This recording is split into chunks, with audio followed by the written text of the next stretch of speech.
Jobs आज Telangana government ने 9000 odd police officers का जॉब्स नोटिफिकेशन दिया था।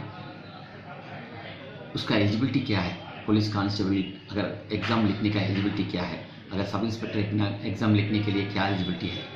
और बच्चियों को कितना रिजर्वेशन है, वो प्रीलिमिनरी एग्जामिनेशन क्या है, फिजिकल टेस्ट क्या है, मेन एग्जामिनेशन क्या है, इसके लिए ट्रेनिंग कैसे लेना है।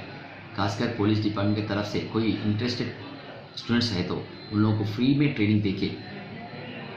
कंप्लीट फ्री में ट्रेनिंग देके उसको एग्ज़ाम प्रिपरेशन के लिए मौका देने के लिए पुलिस डिपार्टमेंट रेडी है। खासकर हबीबनगर पुलिस स्टेशन उन लोगों का इंटरेस्टेड पार्टीज़ को एप्लीकेशन देने के लिए या पुलिस में आके उनका नाम देने के लिए फ्रेंडली पुलिस की तरफ से आज सोसाइटी में हबीबनगर पुलिस कर रही है।